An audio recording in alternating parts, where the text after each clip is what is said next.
Welcome to the Tough Decisions Network for Entrepreneurs. I'm Dan Handford, and my wife, Dennae, and I interview successful people sharing stories behind tough decisions that they've had to make along their journey as an entrepreneur.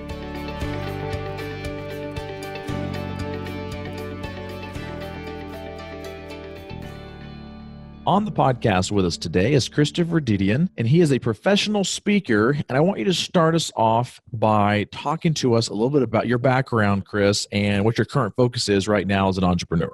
All right. Well, first of all, thank you very much, guys, for having me on the show. I'm really looking forward to it. So my background, in fact, actually study-wise, is actually fireman. So that's what I studied to become. And then from there, got a huge shift and just an awakening, enlightenment. And then I started to go into real estate as an entrepreneur. And from there, kept on doing that for a couple of years, love it, still in the domain. And I found my true love, which is professional speaking, going on stages, speaking in front of kids, adults, entrepreneurs. So that's where I'm at with my whole process and journey, let's call it. That's exciting. Yeah.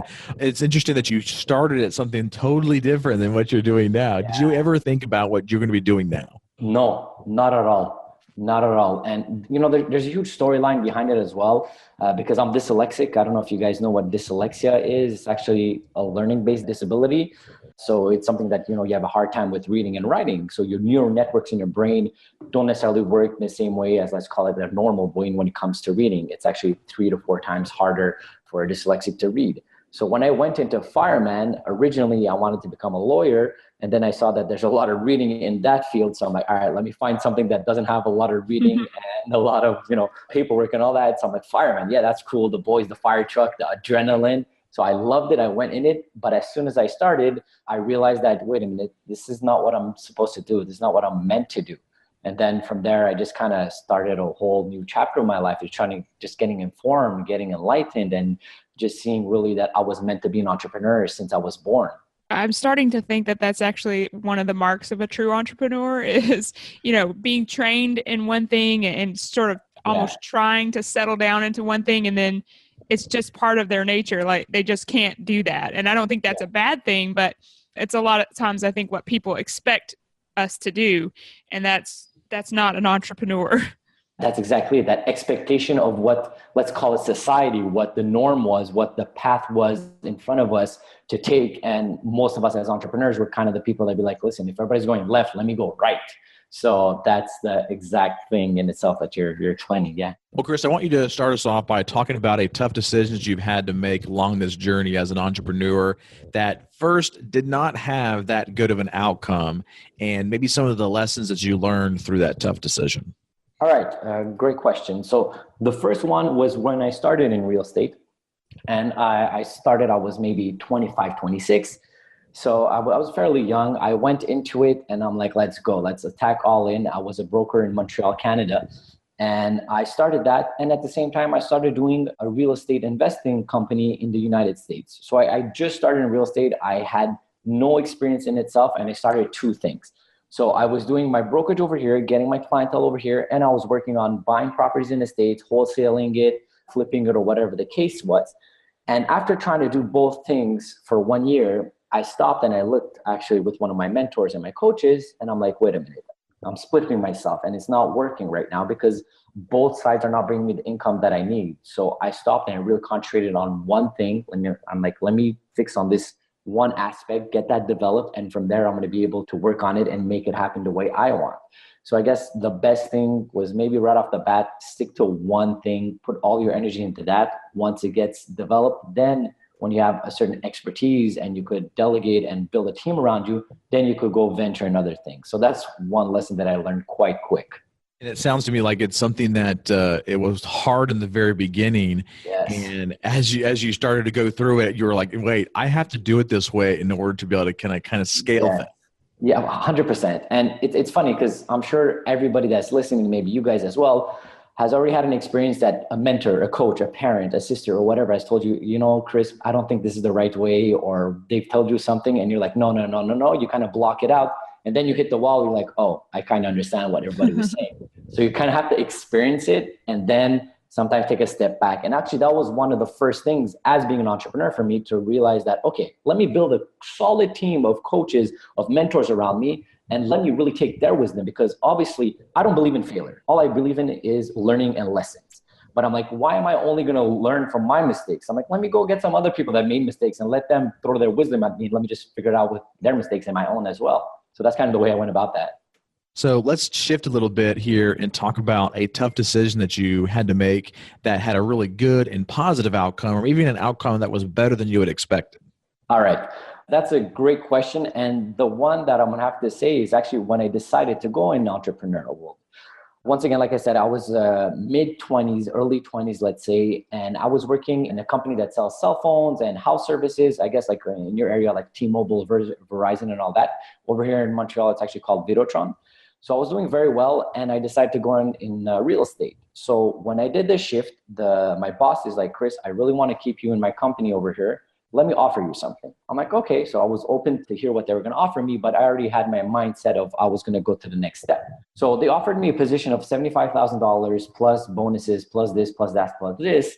And I ended up turning it down because I'm like, I just went with my gut and I knew that I had to go in real estate. That's what I wanted to do. Now, when I told that to my father, which my father, immigrant background, he kind of did not understand that decision. Because he was born in Armenia, which back in the day was under the Soviet Union. So he comes from a different time and a different mentality and different background. So for him to see me drop a safe, secure job in his mentality was completely crazy. So I had to push away what my parents wanted me to do and go to school, get the degree and go get that job and all that, and push it away and kind of go with my gut. And ever since, I haven't regretted. Like I said in the beginning, the first year was tough. Even the first year and a half was tough. But afterwards, it's just blessings on blessings. Because a bit like we said, I was meant to be an entrepreneur since I was born, and I was getting ready for this. So the tough decision is really kind of push away your parents' beliefs or the old school belief and really go with what you're really feeling is right. So that was the toughest one. But in fact, it became the best because from there, I have now such an amazing relationship with my parents because I don't like the relationship is good because they never stopped me from doing what I want because I pushed through.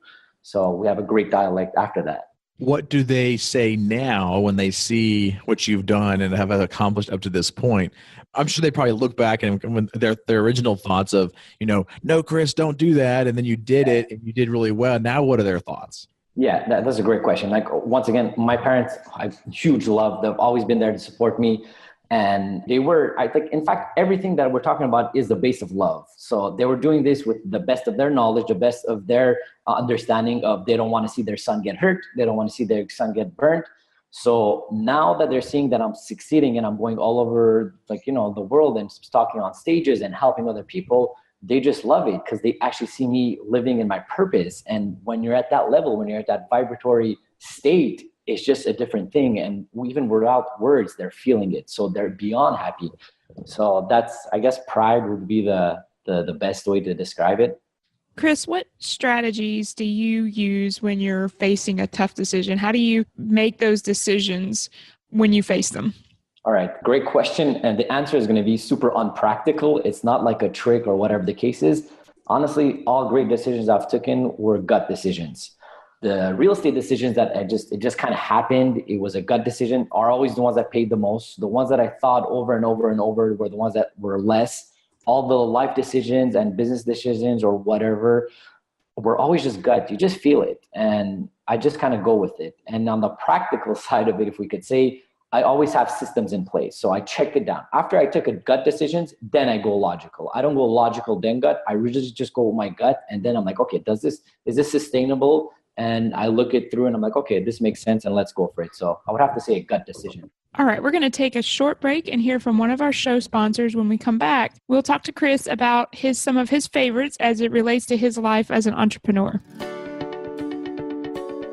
Have you ever thought about investing in real estate, but find yourself so busy that you don't have time for it? Do you have FOMO, which is the fear of missing out? At HanfordCapital.com, we help investors with passive real estate investments that project better returns than traditional investment vehicles such as the stock market. If you'd like to find out more about our passive real estate investments, visit HanfordCapital.com. That's HANDFORD Capital.com. We will jump on a call with you to discuss your investment goals and to see if our investments are a good fit for you. This advertisement is not to be construed as an offer or recommendation to buy or sell a security. Visit hanfordcapital.com. All right, we are back, and we are talking to Chris Dedeyan. And Chris, I want you to start us off with this series of quick questions and answers that we call the Trifecta Series by telling us first, what is your most favorite technology that you use in business that helps make your life easier as an entrepreneur? Oh my God, okay. For all dyslexic are going to understand this, it's speech to text. So like I said, being dyslexic for me, writing and reading is not my force. So anything with my iPhone, actually, all my text, all my emails, I run both my companies with this. I vocal text it. So I just press the button and I start speaking into it. And then from there, I correct it with like a corrector on Word or whatever the case is. So that's one technology that I use a lot. What is a quote that you've heard or read that has helped you as an entrepreneur? I mean, there's so many of them. There really are. I'm just going to go with one that I'm like, it's coming on top of my head right now, which is one that you hear a lot from Tony Robbins, which is, where focus goes, energy flows. So a bit to the fact that in the beginning of the podcast that I said that I was kind of separated my focus to two different companies in the beginning. I did not have the experience and the knowledge to do that. And it shows that if you put your focus on one thing or just this one area, the energy will flow with it. So I guess that will be it. So where focus goes, energy flows. And is there a book that you've read that you would recommend to our listeners? Oh yeah, I read quite often. I audiobook them or whatever the case is. So the number one for me that kind of like is like, let's call it the one that kind of changed my life, or my North Star, would be Think and Grow Rich by Napoleon Hill. I just love it. It's an old book, and Napoleon met up with so many entrepreneurs and successful people and politicians, and just kind of break their routines and their brain and their way of thinking. So that's the one. And as well, actually, I have a book review series on my YouTube channel. So there's a bunch of books that I read and I review. I give my 2 cents on it. So if you guys want to go check that out, that could be cool as well. And so what's the next thing right now for you, Chris, on your vision or dream board?